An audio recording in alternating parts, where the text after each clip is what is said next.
Yo, what's up mga Kotoy TV Sports? Welcome back dito po sa ating channel na ating pag-usapan nandiyan na. And of course, shoutout ko kayo. Alright, so mapis lang po itong content na to. No? Kung di pa po kayo followers and subscribers, para naman mga boss. Okay, palike and subscribe na. At sa mga existing followers and subscribers, palike na lang po. No? Maraming salamat po sa patuloy niyo po pag-suporta sa ating channel.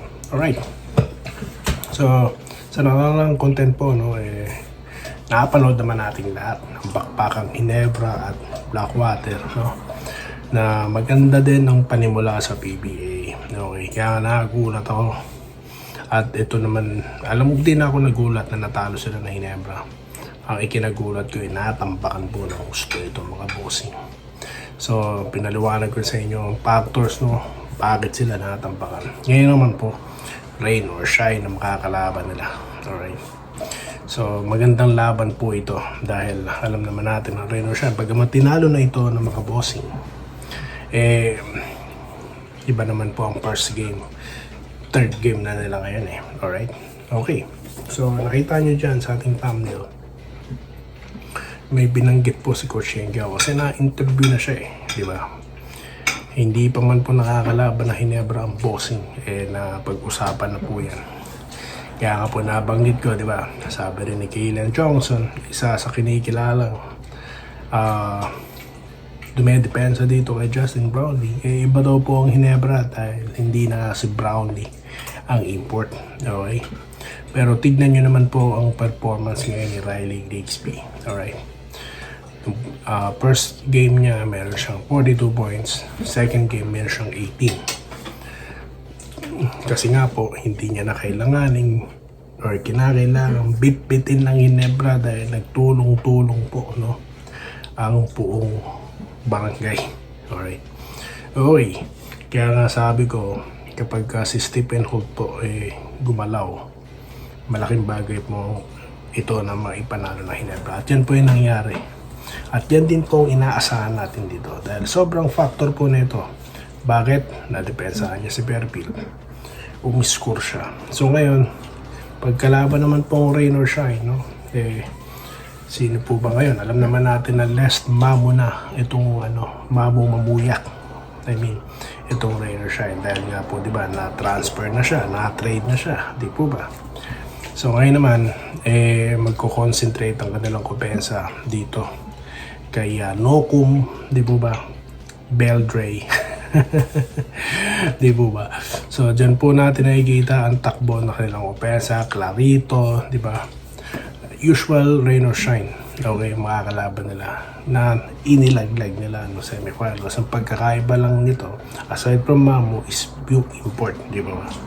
Okay, so ngayon, I'm expecting in this ball game, no, yung po sinasabi ni Coach Yengyao na dangerous gagamitin dito ng Ginebra dahil ayan na nga isa sa mga dangerous, di ba, na formulate, na hulma okay ni Coach Tim Cone ay ito nga si Kemer Carino, di ba? Nasabi ko naman sa inyo, i-highlight ko siya, no? So X factor siya dito sa laban po sa Rain or Shine. Bakit kanyo? Kasi nga po kaya niyang i-duplicate ang laro ni Japet Aguilar, di ba? Nabanggit nga ni Coach Tim Cone, Kemer Carino is doing Japet Aguilar's things, di ba? Shot blocking, scoring, di ba? Marunong umilalim, no? Marunong pumuesto So, marunong po sa sistema ni Coach Tim Cone. At dahil sinabi yan ni Coach Tim Cone, we are expecting him, no, na mabibigyan siya ng more playing time. Sa isang quarter lang, 9 points. A total of 11 points, mga boss. Okay? So, yan po ang inaasahan natin. Siguro, instead of Torres, siguro Kemer Carino ang ipapasok dito ni Coach Tim Cone. At yan po ang ganda for sure. Okay? So, more on this matchup po. Pag-usapan natin ang matchup dito sa Ginebra, import matchup at guard matchup sa next content, mga boss. Okay? Shoutout na po tayo. Let me know your thoughts nga pala about this. Dahil move on na tayo, rain or shine na ang ating pag-uusapan dyan. Okay, so ayan na. Okay. Siya nga po pala, no? maraming salamat sa mga sumama po sa ating live session. Right after the game, magko-content po tayo, no? Marami rin pong nanood sa ating content right after, no? Ito pong laban po ng Ginebra. Maraming salamat po. Okay, ito po, si Ma'am Minerva Niba, good morning. Congrats daw po sa Ginebra na masarap ang tulog ni Madam. Okay, focus at maganda ang nalaro ni Japet. At halos lahat sila ay nakapag-contribute ng panalo. Alright, ganun tayo.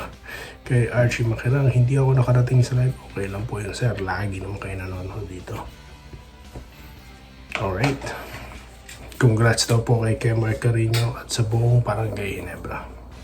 Romel Salis, good morning, Idol Doy TV. Congrats, Barangay Ginebra NST. Dapat ganyan lagi laruan ng locals sa atin. Alright, salamat po, sir. Ganun din kay Claude Waldo Prasdilla. Good morning po, sir. Alright, good morning dyan sa Pilipinas. No, I think it's afternoon already.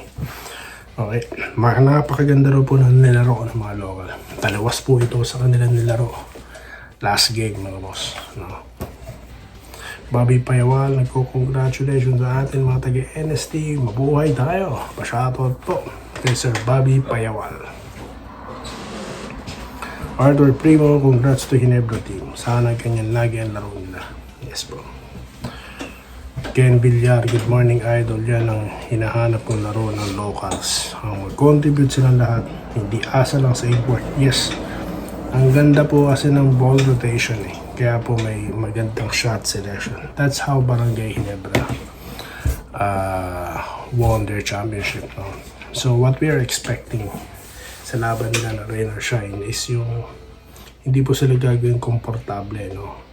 For sure, pressure po ang gagawin nila sa mga pasahan ng Ginebra. Hindi po mangyayari yan. No, we always expect that situation.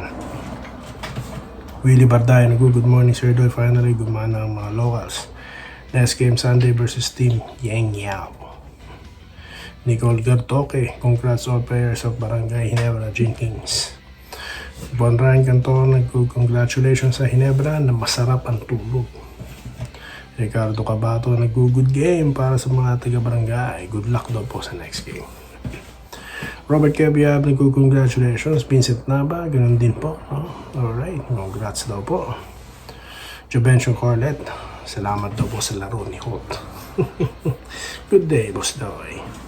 Congrats sa mga kabarangay, sabi po ni Ariel Rapsing. Guillermo Katukod, good morning. Doy TV, unang panalo ng Jinking, halos lahat sila ay nag-ambag, kaya panalo ganun uli. Gagawin nila sa susunod na laban. Wenceslao Habuan, good day, salamat po. Kinabukasan, Ross naman ang kalaban, kaya po pinag-uusapan na natin ngayon. Shoutout po from Chicago, Illinois, si Sir Julius Cesar La Peña. Right?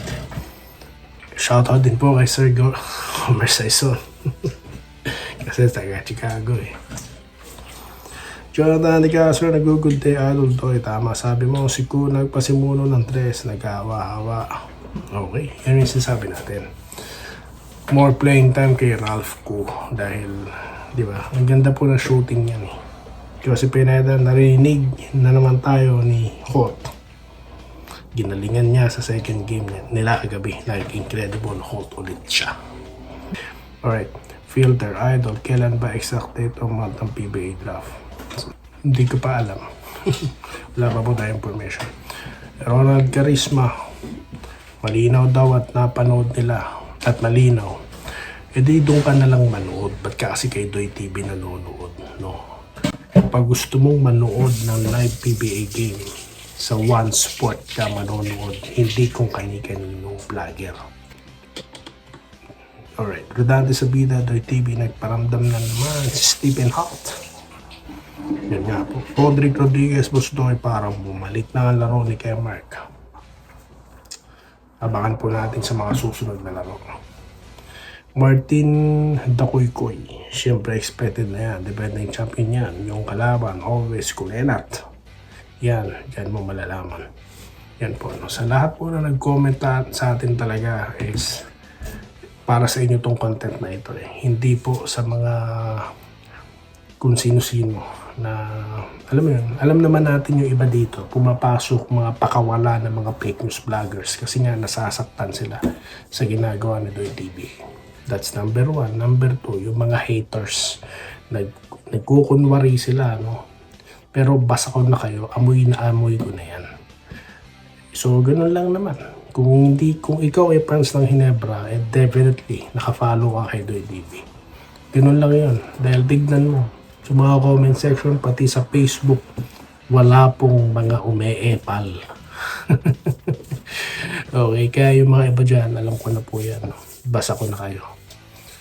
Maraming salamat sa inyo lahat. Magkita-kita tayo sa next content. No? Dito lamang po sa Doy TV Sports. At yun po, stay safe guys. Salamat po sa panonood. Subscribe na para sa mga susunod na basketball at boxing videos.